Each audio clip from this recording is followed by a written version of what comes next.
Napakarami na nga palang pre ng ating gapi. Halos mga 30 pieces din to kaya kailangan natin tong ilipat. Naganda nga pala ako ng grow out lang para dito sila lumaki. After ilang buwan nga lang ganito na ang kanilang magiging itsura. Tamang-tama talaga ang paso para sa breeding. So paano guys?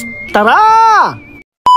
Ngayong araw nga pala guys, bibisitahin natin yung binibreed nating mga gapi. Laking gulat ko nga dahil nakita ko marami ng fry etong ating magenta dragon. Bilis talaga ng panahon dahil parang kailan lang ilan lang sila dito sa paso. Kitang-kita nga pala dito na napakarami ng gumagalaw na maliliit na isda. Hindi pa nga tayo makakapag-gender dahil maliliit pa sila. Nakita ko nga na napakarami ng lantang halaman. Kaya naman guys, bago ko sila ilipat, kailangan ko munang tanggalin itong mga bulok na dahon. Nagtatago kasi ang mga fry sa halaman dahilan kung bakit hindi natin agad sila nakikita. Masayang-masaya naman ako dahil kahit papano nabuhay itong ating tinanim. Napakarami ko nga pala nakuwang bulok na dahon at pwede na natin tong itapon. O diba guys, effective? Dahil nga dito madali na natin makikita ang mga fry at hindi na sila makakapagtago. Dito ko nga pala sila ilalagay sa ating grow out tank. Kung inyo nga palang naalala, dito nga pala natin nilagay yung ating mga shrimp. Wala namang magiging problema kapag sinamahan natin sila ng mga isda. Ang mga hipon kasi ikakain ng mga tira-tira na lang pagkain. Makakabuti nga ito dahil matatanggal ang bulok at hindi magkakaroon ng bakterya. Kailangan nga muna pala natin silang i-acclimate bago natin sila ilipat sa panibagong lalagyan. Sa pagta-transfer nga pala sa kanila, kailangan natin ng iba yung pag-iingat. Karamihan kasi sa kanila guys, bigla na lang tumatalon.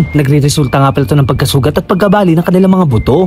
Char, medyo may karamihan nga lang sila at sumasakit na rin ang aking likod. Eto naman guys yung mga fry na ating nakuha. Binilang ko nga sila at sila ay mga nasa 30 peraso. Kung magpapaganda nga pala kayo ng lahi ng isda, kailangan nyo magkaling. Ang ibig sabihin nga pala nito, magtatanggal tayo ng mga reject. Mukhang wala naman tayo nakita at pantay-pantay naman ang kanilang laki at kulay. Okay naman ang kanilang mga katawan at walang deform. Pagkatapos nga pala natin magkaling, kailangan natin mag-acclimate. Kailangan kasi natin makuha ang temperatura ng tubig na kanilang paglalagyan. At dahil nga dito maiiwasan silang mga water shock. Kaya nga pala natin nilipat ang mga fry dahil mukhang mga anak naman itong ating mga breeder. Mga ilang linggo pa nga ang bibilangin at sigurado ako na magbubuga pa sila na napakaraming isda. Ito nga pala guys ang tinatawag na magenta dragon. Nag-iisa na nga lang pala tong male at kailangan kong alagaan. Mga ilang buwan pa nga ay magiging ganito na rin kalaki ang ating mga fry. Mabuti na nga lang guys nakapagsalin lahi ito at anytime pwede na siyang madedo.